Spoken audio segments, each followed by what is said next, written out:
All right. Good morning, everybody. Um, do you ever think about life and have like a movie playing in your head? Because that's what happens to me when I think through things of my past and stuff. And so I have a scene for you. There's a family in a hospital room, and the daughter is in the bed and she's getting up. Mom's in front trying to help her and things like that. And as soon as the daughter stands up, the mom says, "Wow, you're taller now." And I will always remember that because that is one of the things that happened to me. I was 15 years old. I had just had back surgery. And that was the first thing that my mom said to me as soon as I stood up because I was taller than she was and stuff. The reason I had surgery is because I have scoliosis. So my spine curves and a whole bunch of details that you don't really need to know. But that's one thing that I got to experience. And I've now lived more post-surgery than pre-surgery, more post-event than pre.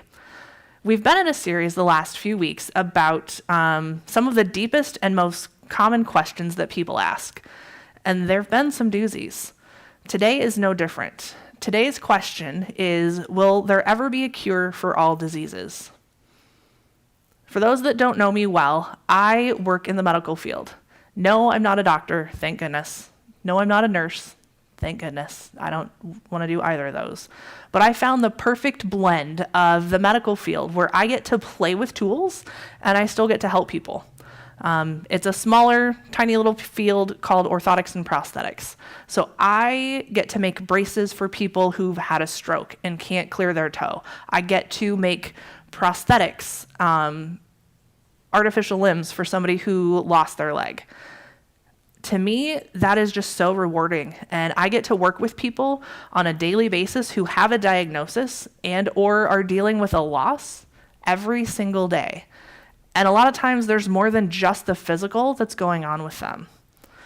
This question that we're diving into today stood out to me not only because of what I do, but also because of what I've experienced. And at heart, I enjoy the sciencey type stuff too. So there's a little bit of nerd there. I myself dealt with a diagnosis of scoliosis when I was a teenager. As an adult, I've had a health scare where I was waiting on the test results to come back and come back clear. I watched my mom fight to get diagnosed with a chronic condition that took years, that it shouldn't have taken that long, and all sorts of things. My grandmother lived through Alzheimer's. That's an interesting journey to experience as well with the family. So there's so many different ways, so many different physical things that people often think of when they hear diagnosis or disease. But there's so much more to it than that. I'm sure when you heard the question, will there ever be a cure for all diseases, you jumped to things like cancer, diabetes, COVID, ALS, all those common big physical conditions that people have to deal with. But the thing is disease includes so much more. It includes addiction, anxiety, depression, dementia, and every other disorder, disability, and diagnosable condition. So a couple of statistics just to put some numbers on it, help paint a picture. The World Health Organization manages ICD-10 codes. For those of you not in the medical field, you're not going to know what they are, but that is the diagnosis code that we bill insurance, saying this is the condition that we're treating by whatever service we provide. And there are 55,000 different diagnosis codes in that database. Another manual or part that has a list of disorders is the Diagnostic and Statistical Manual of Mental Disorders, the DSM. This has a list of 297 mental health conditions. That's a lot. There was a study done in 2022 in the US where they determined that roughly 48.7 million people had a substance use disorder in the US. And out of that 48.7 million, 29.5 had an alcohol use disorder, and they were ages 12 and up. When you're digging into something, you tend to ask the internet, ask Google. Sometimes it's good, sometimes it's bad, but I liked Google's definition. It defined a disease as any harmful deviation from the normal structural or functional state of an organism, generally associated with certain signs and symptoms, and it's different in nature from a physical injury. So essentially, a disease is when something is not the way it was intended to function. Disease is more than just a physical ailment. The body is not the only part of our humanity that fails and breaks. Our mind does too. And probably, our mind fails way more than our body does.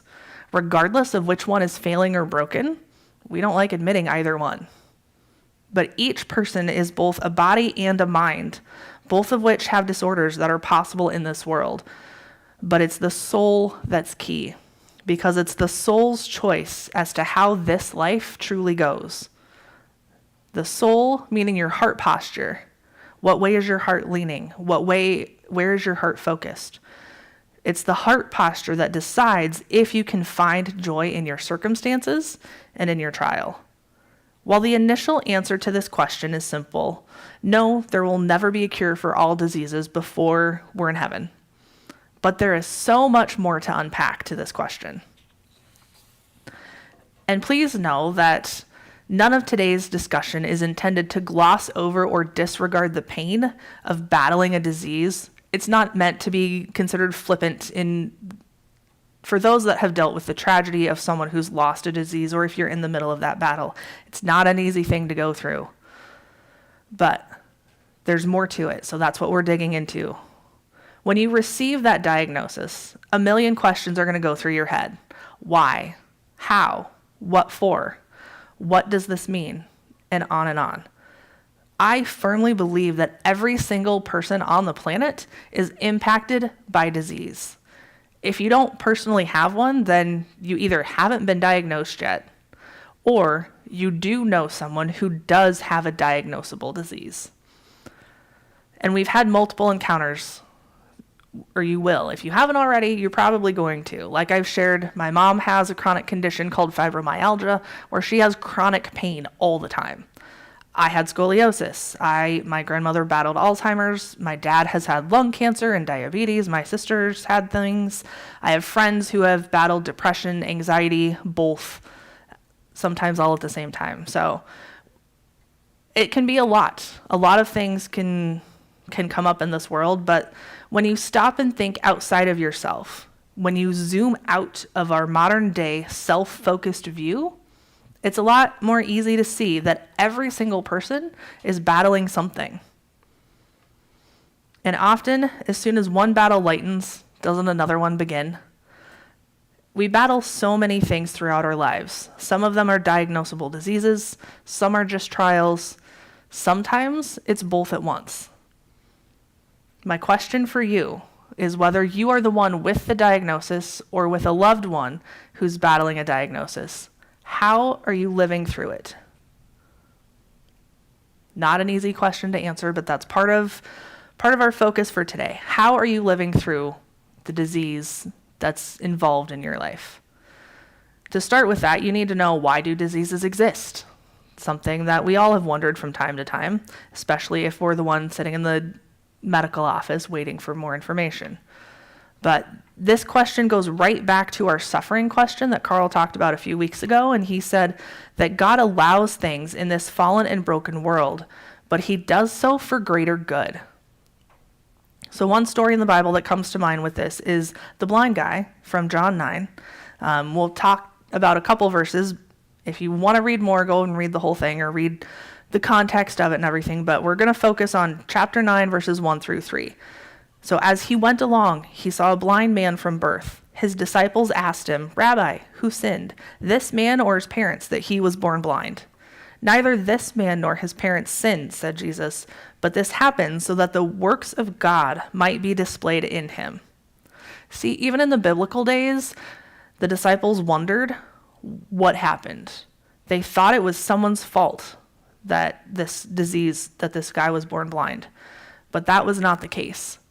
Jesus was very intentional in pointing out that some bouts of suffering are how God becomes visible and known. One thing that I like to do when digging into things sometimes is reading the Life Application Study Bible, because of the study notes can be so impactful. And so I have those for this passage, and it says, if God took away suffering whenever we asked, We would follow him for comfort and convenience, not out of love or devotion. And regardless for the reason of our suffering, Jesus has the power to help us deal with it. Instead of asking why, we should ask God to give us the strength for the trial that we're in and for a clearer perspective. Easy to say, harder to do, but it's still something to think about. Another part of dealing with disease is how we react. Human reaction. Oftentimes, our instant response to a diagnosis or even a potential diagnosis, and sometimes just bad news, is, why me? What did I do wrong? What did I do to deserve this? While we tend to take the news of a diagnosis as a punishment, it's not. We live in a very self-centered world, and it's my world, and my view revolves around me. But life isn't supposed to be about yourself. It's not supposed to be me, that's all I think about. I'm not called to be an island. No, instead, we're called to community, to walk with each other through life, whatever it is. God says so over and over through the Bible. And I have a new word for today that I'm pretty excited about. It might take you a second to grab onto it, and we'll dig into it in a little bit later, but it ties into this, our reaction, our ability to see outside of ourselves and to do life together, which is what God calls us to do. This word is called one anothering. One anothering. I'm going to leave you in suspense, and we'll get there in a couple pages. These big diagnoses that we deal with in life can easily bring the question, why do bad things happen to good people? Like Carl said a few weeks ago, there's only ever been one good person.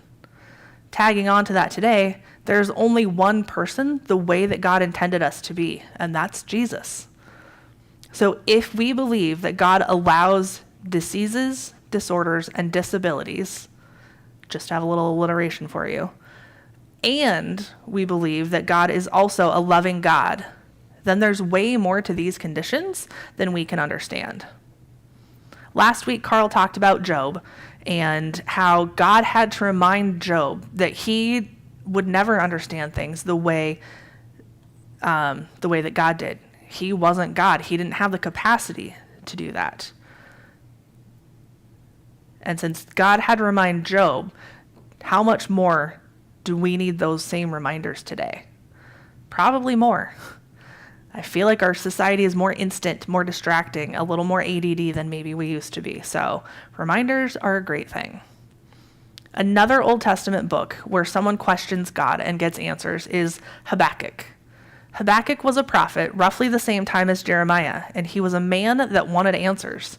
He asked the tough questions as his heart broke watching the dying world around him. But not only did he just share his complaints, he actually got answers from God. God responded. But he didn't just tell him. He's told him and made sure that he wrote it down, made sure that this was included in the Bible so that people could see and understand for years to come. Habakkuk is a short book, 3 chapters. We're not going through the whole thing. I don't think you want me to read that much to you, but there's a couple high points. In chapter 2, verse 1, it says, I will stand at my watch and station myself on the ramparts. I will look to see what he will say to me and what answer I am to give to this complaint. So Habakkuk wanted to be where he could hear from God. The rampart is the part of the city where they had the best view and they could watch out for the city. They could be wary of what was coming and have that advance notice just to be available. So he was intentional in saying that he wanted his answers, he wanted to hear the answers from God. How well are we at being just as intentional when we ask God questions? Do we actually listen for him to answer? Do we actually place ourselves on the ramparts where we're most likely to hear from him? I know I don't. So the book of Habakkuk is where he complains, God answers, he complains, God answers. And then it ends with Habakkuk's response to God's answers. And it's praise, it's worship. So not only are you going to complain in life. There's many times where we have bad days or emotions and things, but that's not where things stop. And that's not where things stopped for Habakkuk either. The problem is not with God and his ways, but it's with our limited understanding of God's ways. And so Habakkuk in chapter 3, it talks about, or we'll do verse 18, where it says, "Yet I will rejoice in the Lord. I will be joyful in God my Savior. The sovereign Lord is my strength." I don't know about you, but I don't know of any truer words than that. And to go one step further, I mentioned the study notes for John 9 earlier. This is another great section to read the study notes through. So I have those for you. The study notes for Habakkuk 3:19 talk about how God provides his people confidence in his victory over evil. At the proper time, God will bring justice and completely rid the world of evil. But in the meantime, we, meaning God's people, need to live in the strength of his Spirit, confident in his ultimate victory over evil. Habakkuk asked God why evil people prosper, and God's answer was, they don't, not for long. Habakkuk saw his own limitations in the contrast to God's unlimited control of all of the world's events. God is alive, and he is in control. We cannot see all that God is doing, and we cannot see all that God will do, but we can be assured that he is God, and he will do what is right. Knowing this gives us confidence and hope in a confusing world. Our Western world today is so pain averse. We think that pain has no purpose in this enlightened world. We deny pain, we hide it, we gloss over it, because pain and shame go hand in hand, and that's neither of those are anything anybody wants to deal with or admit. But our refusal to address pain can cause us to miss out on key parts of creation. One of the things that you get to learn or get to take part in when you deal with pain, struggle, disease, you get to learn and grow in your resilience. Resilience is being strong, having strength, not necessarily being safe. We've said many times that God doesn't care about our comfort, but he does care about our character. In Romans chapter 5, it talks about how suffering leads to perseverance. Perseverance leads to character. Character leads to hope. And that is something that we can all use more of. Another thing that you can learn or grow or take advantage of, which often isn't seen this way, but it's brokenness. Brokenness is something that we typically avoid at all costs. We often cover it in shame, stuff it in the back of our life, of our week, and we hope that it stays hidden from other people. But what we keep forgetting by doing that is we forget that every single person is broken. Everyone deals with brokenness, and there's no shame in it. It's part of the world that we live in. In reality, brokenness is actually beautiful, which that's way easier to see from the outside looking in, or in hindsight, when you're in the middle of the brokenness, you feel like a hot mess, you feel like you're not worth anything, but the reality is it's so much different, and our own limited view of the moment that we're in sometimes gets easily distorted.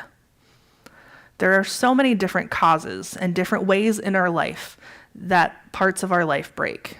I'm sure a few have already come to your mind.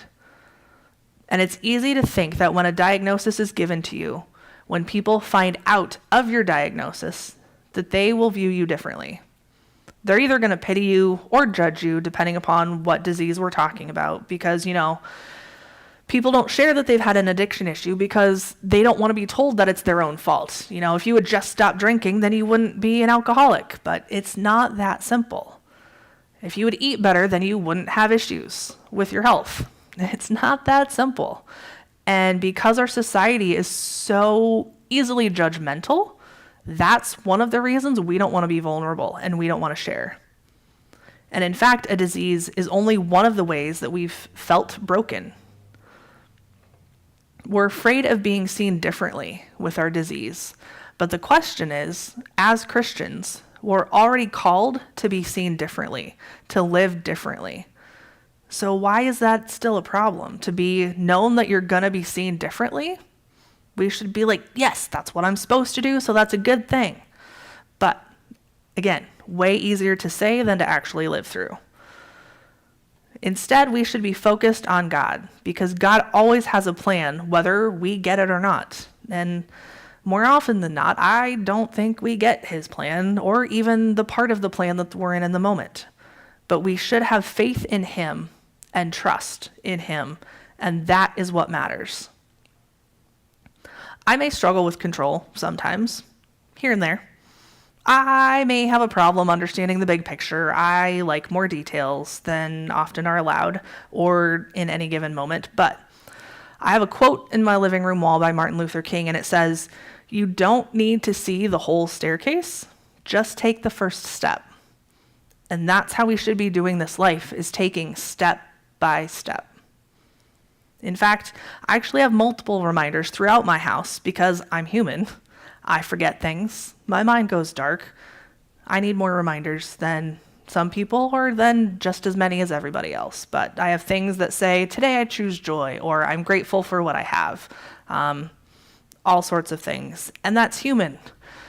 We need reminders because we have short-term memories and we're gonna forget things.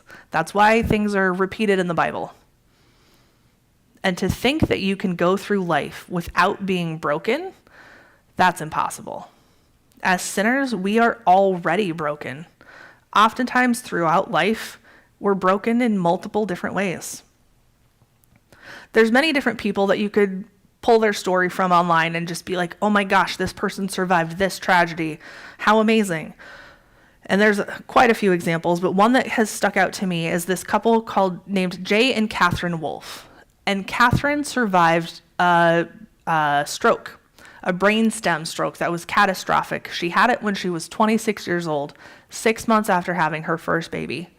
And they found out after the fact that it was from a birth defect. It wasn't a matter of if she was having this stroke, it was really just a matter of when. And so it happened when she was 26. But they haven't just gotten stuck in the suffering of what that brought on. They've evolved from that. They've grown in that. They've listened to God's calling on their life. And they actually say that their new purpose, their second chance life purpose, which I think is a great way to look at it, their second chance life purpose is to disrupt the myth that joy can only be found in a pain-free life. Instead, they work and focus to champion the truth, which is that suffering and joy can coexist. They have learned that the most personal stories are actually the most universal. Because if you have a pulse, you have problems and you have pain. But you also have a purpose that is both simultaneously good and hard. That takes a second. You have a purpose in life, whatever moment you're in, wherever you're at, and your purpose is going to be both simultaneously good and hard. And I think that's something we don't ever want to accept or admit. Jay and Catherine Wolfe live out of confidence because of her disability, not in spite of it. A year or more after Catherine recuperated from her stroke, started regaining function and things, she had what she called a brokenness brunch, where she had some friends over and they were all battling some form of brokenness. She was still dealing with her post-stroke life, figuring out how to work through things because the entire right side of her body is paralyzed, so she was living very differently. She had one of her friends who came over for this brunch was on the verge of bankruptcy. Another with 4 kids, one of whom had a disability, and that mom was learning how to navigate the broken system that her disabled child had to deal with. The third friend was also a mom, but she had such a distraction or an impact in her heart that her mom's ongoing mental illness was now impacting her relationship with her own kids. And that would be a challenge to deal with as well. The fourth friend was dealing with a nasty divorce and custody battle where her husband had not only addiction issues, infidelity, all these things. So when you think of those 5 people in a room having brunch, that would be quite the party, quite the conversation. But what Catherine said is that it was so amazing because when you realize that you're not the only one in pain, it lifts some of the weight off of your shoulders. Because being able to see or hear someone else's story of finding strength in the struggle helps you have hope in yours. And that is exactly why we need to go through life together. Why we should have the ability to work on our one anothering. Praying for others can actually be a part of an answer to an earlier prayer. We just don't often see it that way. And there can actually be some true gifts found within the brokenness of life. And that's part of what we're going to keep going through. One of them is how when we own our broken parts, that is when we can find healing and hope. When you think of disease or suffering, you think, what is the point behind it? You may even ask, why would a loving God allow pain? Why would he allow suffering? This is, again, something Carl has touched on in the last few weeks, but we will never understand all that God does. For that to happen, for us to understand it, we would have to actually be God. In preparing for today, I found one of the books that I've kind of looked through is a book by John Piper, and it's called Suffering and the Sovereignty of God. This is such a mouthful of a quote that I'm just going to read it for you so I don't screw it up. And in it, he writes that the ultimate purpose of the universe is to display the greatness of the glory of the grace of God. The highest, clearest, surest display of that glory is in the suffering of the best person in the universe for millions of undeserving sinners. Therefore, the ultimate reason that suffering exists in the universe is so that Christ might display the greatness of the glory of the grace of God by suffering himself to overcome our suffering and bring about the praise of the glory of the grace of God. In that quote, he's saying that in order for us to see what healing really is, which is everybody's hope when they get a disease is they want healing. In order for us to truly understand what that is, we also have to first understand what it means to be broken, what it means to need healing. And what better display of love, grace, and glory than God himself willingly giving up his life to reconnect us with the Father. The purpose behind pain and suffering, it's multifold.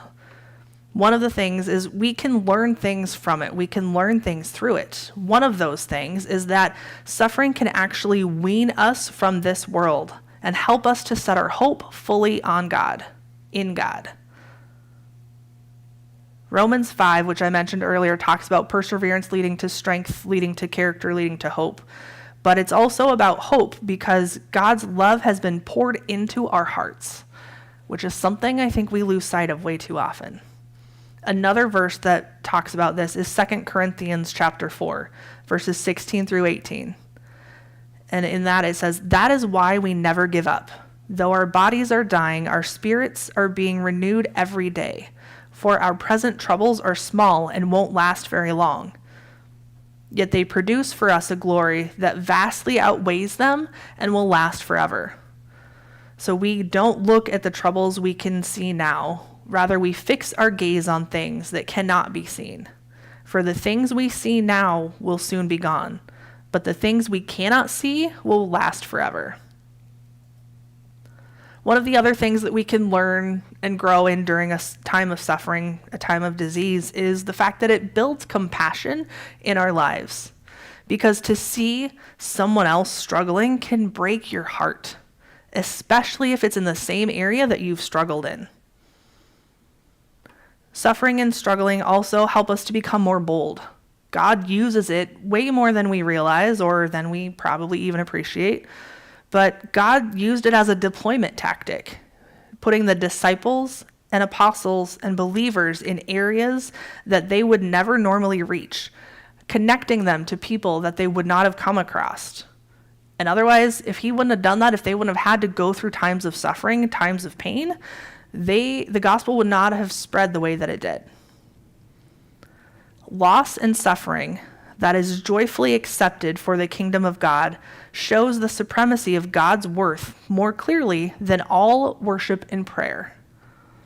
I love that saying, and I just thought it was great. So I'm going to read it for you again because it just jumps out. Loss and suffering that is joyfully accepted for the kingdom of God shows the supremacy of God's worth more clearly than all worship and prayer. So when you meet or see someone going through a struggle, going through a disease, maybe they've had cancer for the third time and they're in that battle, anything like that, they're at the lowest imaginable low. Maybe they're battling addiction and they're back in a low spot. They were sober for a while, gave in again. That's another disease, any of that. But if they can find that clarity, find that positivity going, all right, God, I believe in you. I'm looking to you. When you can see someone in their lowest low that still has joy, that's going to speak volumes. That's going to stand out more than just showing up on a Saturday or Sunday, sitting in the crowd of churchgoers and listening to the songs and stuff. So the question for you is, where does your joy flow from? Do you even have joy? I don't think we always do, or we don't think we do. But we should be able to have joy in this life, in our moment, because it should flow from our hope in Jesus. Suffering and brokenness, two words that sound pretty similar, sometimes used interchangeably.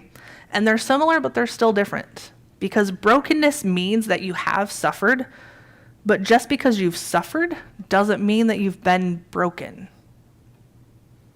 Food for thought.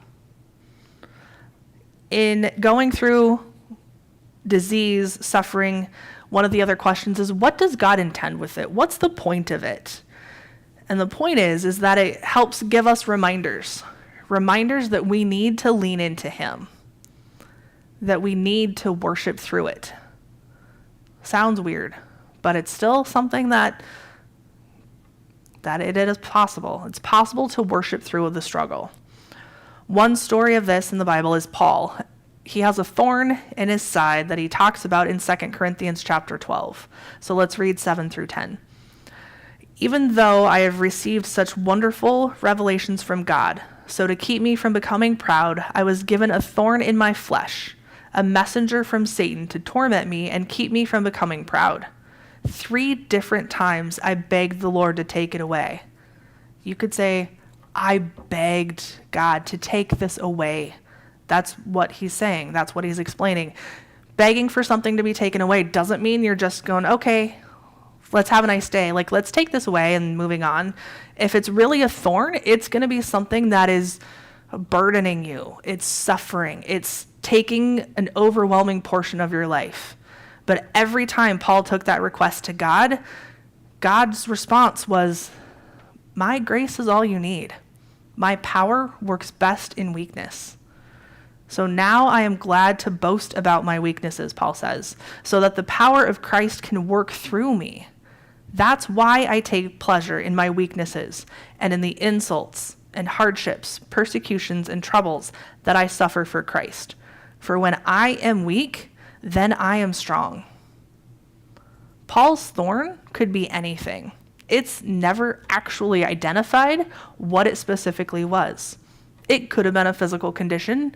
He was beaten and thrown in prison so much of his life. It could very well have been something along those lines, but it could also have been a mental condition. It could have been a diagnosis or an addiction, anything.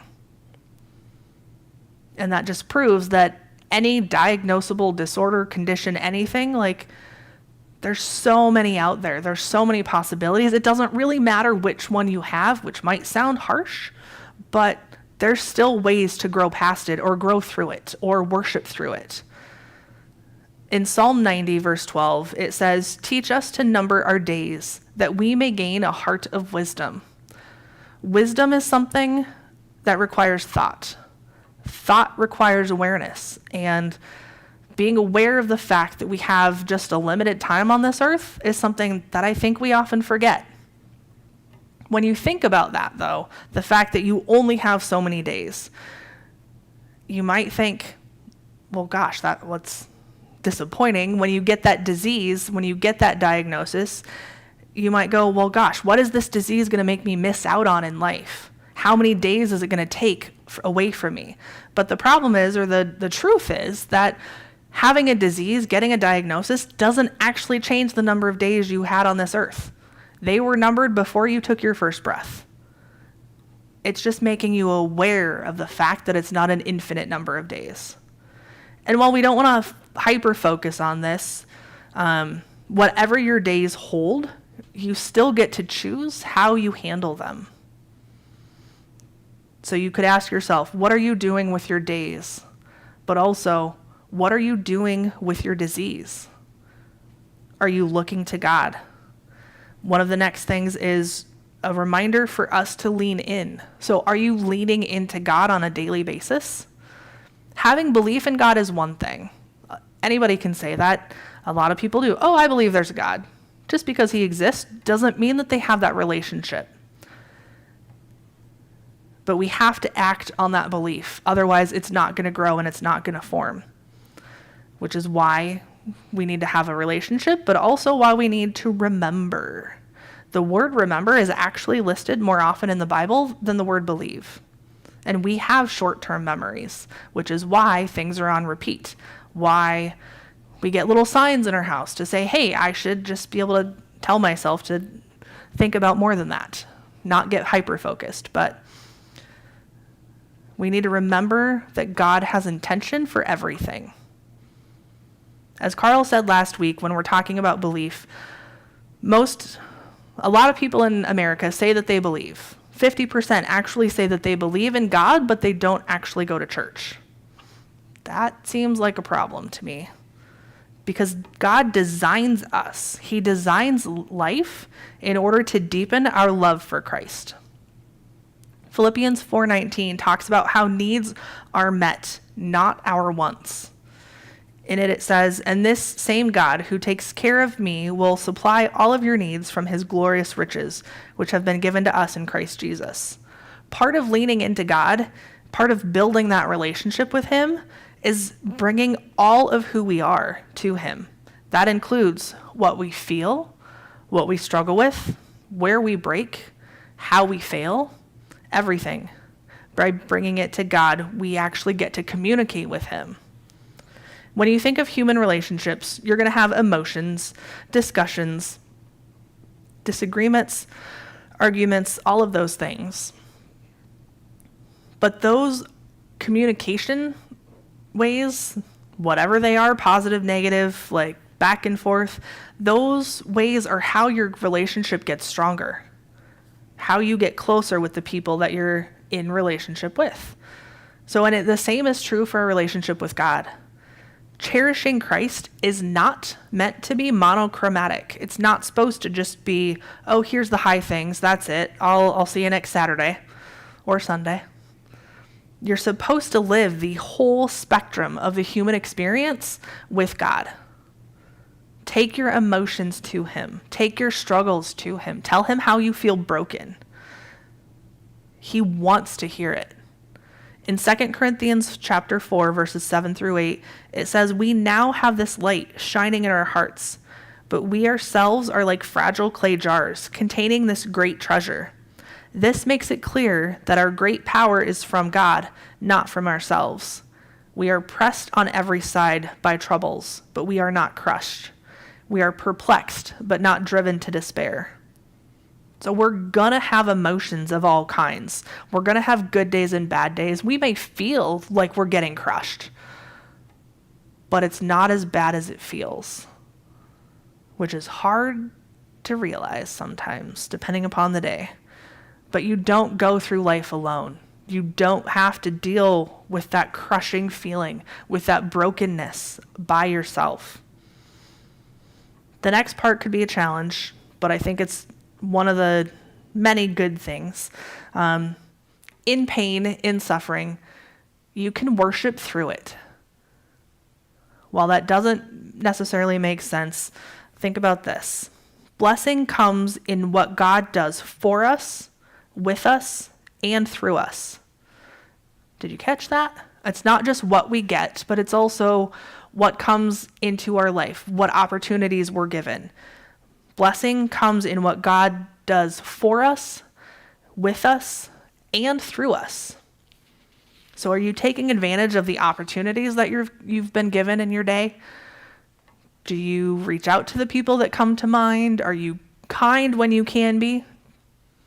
Letting go of those negative emotions, trying to live past the moment that was just horrible 20 minutes ago, because even 20 minutes, even 20 seconds could be a different moment. And it really is, because moments keep happening. Worship should be celebratory. Worship, in its purest form, doesn't happen when everything comes together perfectly.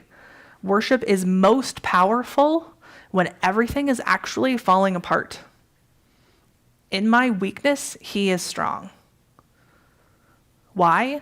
Because it's easy to coast through life when you're not challenged, when you're not being stretched, when you're not torn, much less when you're broken. But it's in the brokenness when we tend to cry out to God. We can still worship. And often that worship, when you're at your worst, that gut-wrenching cry of, I've exhausted every other option. I've talked to every person I know, tried every fix that I can find on the internet, and nothing works. It's because God's still out there. You have to go to him. We can still worship even in the hard, even in the broken, because even though we have an unknown future, we know who holds that future. In 2 Corinthians chapter 1, verses 8 and 9, it says, "We think you ought to know, dear brothers and sisters, about the trouble we went through in the province of Asia. We were crushed and overwhelmed beyond our ability to endure, and we thought we would never live through it. In fact, we expected to die. But as a result, we stopped relying on ourselves and learned to rely on God, who raises the dead." Learning to rely on God. Something I hope to do and hope that I'm getting better at. Every day is still a struggle, still a battle. We need to celebrate the present moment that we're in, which I know is way easier said than done. But that is what we need to do. We shouldn't worry about tomorrow. And there's a passage in Philippians that I'm not sure I'm a fan of. It's chapter 4. I didn't used to like it. I'm still learning to like it. But I appreciate it most days. In Philippians 4, verses 6 and 7, it says, "Don't worry about anything." Easier said than done. "But instead, pray about everything. Tell God what you need and thank him for all he has done.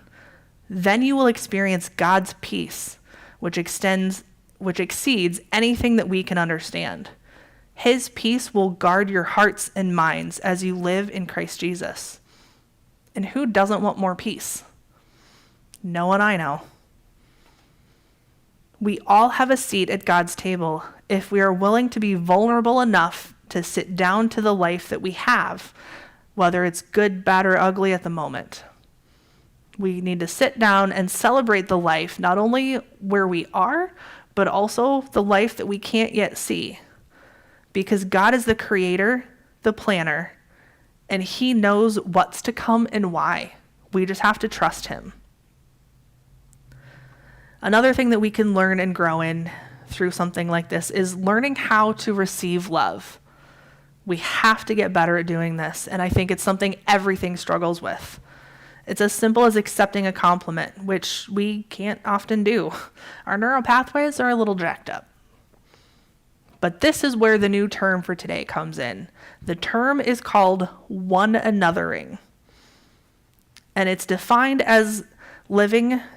One anothering is a two-way street of generous giving and grateful receiving. It's both sides of that street. Jesus says in the Bible many times that we have to love one another. We're told that we're supposed to do life together. But you have to give and still receive in order to do that. So not only do you have to give to someone else, but you will have to allow those people to also give to you. And who doesn't want to be one anothered? Who doesn't want to be cared for? As I was preparing for today, I was actually talking to T last night, and we had the conversation that just embodied this term. And I got so excited. She was like, what are you saying? I was like, well, come on, let me say this again to you. She's like, oh, yep. So I jumped ahead, which I sometimes do. But what we were talking about is if you have a diagnosis, if you have a condition, we hide it. We don't want to admit it. We don't want to share it because we think we look weak. We don't like being broken or admitting that we're broken, even though we know deep down we already are broken. But what she told me is she's like, if you ever had a serious condition and you had to go through some procedure or deal with that and you did it by yourself, if you didn't tell me, she's like, I'd be mad at you because you didn't let me support you. That is what one anothering is. Not only sharing that 5-second, like, hey, how's it going? Oh, good. Like, that's just the instant answer. I've said that so many times just out of gut reaction if I would have thought before speaking, that's not what I would have said how the day was going or how the week was going. So why do we hide that when it's even the scarier points? One anothering is having people that you let in. It's being vulnerable. It's, letting people love you, letting people show how much you mean to them. When you cannot receive love, that's exactly what you're doing, is you're depriving somebody else of the chance to show you how much they care about you. And if you're doing that because on some level you think that you're not worth it, you're totally wrong. We're going to just clear that up right now. Every single person is worth, I'm going to say it with my new term. Every single person is worth being one anothered. You're worth being loved. When you move into relationships and you take that hurting, that weakness into it, it's scary, it's daunting, it's extremely uncomfortable. But in turn, sharing those moments with other people are how your relationship becomes stronger. You become closer because it is an honor to be trusted by somebody else, to be invited into someone else's mess. Like, that's the real. And I think we all want more real. By sharing your need, you give others the opportunity to love you.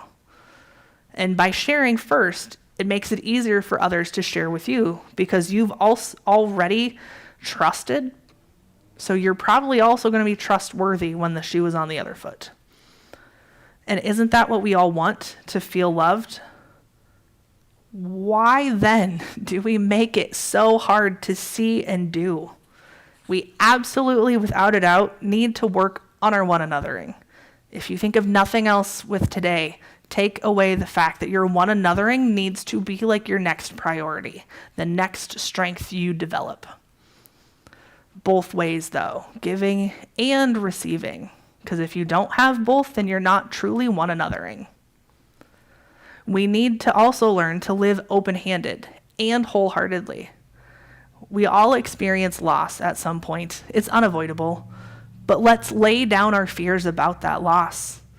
Living open-handed means that you're not clinging to the facade of control that we often grasp onto with desperation at some point in life. It means that you're open to what God has in store for you, knowing that things are going to unfold naturally, whether they're good, bad, or ugly, but you still focus on God's goodness during whatever it is that's unfolding. That is living open-handed. The other part of that was living wholeheartedly. And while that is pretty self-explanatory, it means that you're living all in. You're fully engaged and you're focusing on the good of the moment. As hard as it is to find, there still is good in every moment. Loss will always leave us lingering reminders of what was or what will never be. But it doesn't have to leave us without hope. Hope is a mingling of joy and sorrow, God and man. While our emotions can be helpful, we also tend to listen to them too much, and we need to be cautious of this. While death is the big D that we don't want to talk about, there's also a bunch of little D's that we have to deal with through life because of the little losses that we have at different times. There's so many different forms of loss. And here's a reality check for you. None of us are actually getting any farther away from death. No matter how many marathons you run or how healthy you eat, you are not adding to the number of your days left on this planet. The number of days you have was determined before your first breath. But we were not designed to die. We were designed to live with our Creator forever. And that is why eternity is written on our hearts. This is how we can worship through disease and disability, because we know that eternity is coming, and it will be so much different than the moment that we're in. It's going to be so much better than we could ever imagine. Ultimately, brokenness is a problem today. Whatever form of brokenness you're in, if you just got a diagnosis, if you thought you were clear and now it's coming back for the second or third time, if your loved one is the one who just got a diagnosis, if you've been battling a disease for years, some of them are chronic, some of them are addiction, some of them are mental health, like any of those, regardless of what form it is, there is a purpose behind it, and a greater good will come for it. At this point, there's a Japanese pottery technique that I found that I thought was really applicable to this. In it, they talk about, or they reevaluate the definition and view of brokenness. So this practice is called kintsugi, and there's a picture on the screen of a bowl, I think is what that is. There's different options, different things. They do it with different pieces of pottery. Often in today, we live in a disposable society. Something breaks, oh, it's broken, like it fell off the table and it chipped, I'm just going to throw it away and get a new one. They don't do that with kintsugi. In kintsugi, the item's history is more important than its perfection. So think about that. Is what you do and how you do it more important than how perfect you are? Absolutely. Instead of throwing away broken pieces of a pot that's cracked or chipped in whatever way, these broken pieces are reconnected. They are bonded with gold glue that, when all is said and done, has actually made the pot stronger because of that reinforcement. Doesn't God do this with us? Doesn't He take our broken pieces, bonding them together with His amazing love, His gold, His strength, and make us into something even better? That is why we are works in the making. As broken as we get through life, that gold glue of God's comes in and puts us together in an even more beautiful way. That is why we are in progress until our last day on earth. And life on earth, it's hard. So we need to work on our one anothering. We have a choice in how we deal with each type of encounter, each type of hard, each type of pain. We are called to walk with each other through these moments of pain. We're called to do life together. But a couple questions for you as we wind down. Are you letting people in? Are you letting people love? Because if you're not doing either one of those, put those on your to-do list as soon as possible. Are you worshiping through your disease, through your disorder? God has so much that He can teach us, but are we actually listening to what He's saying? I want you to ask yourself that and think about Habakkuk. Are you putting yourself on the rampart, on the best possible place to hear from God? How can you do that more often? How can you find a better place to hear from God? Because you have one broken life on this planet with a limited number of days. How are you living out your days? That's what I have. So let's pray. Hey God, thank you for everyone who's heard this today and been a part of today. Just be with each and every one of us as we know and learn and hear from you. Show us where our ramparts are. Show us how we can hear from you and what we need to work on, not only today, but as we go through this week. God, I thank you for each part of this day and where we're going and what you're doing. You know way more than we do, and thank goodness for that. Help us to just stay focused on you and whatever that is. In your name we pray. Amen.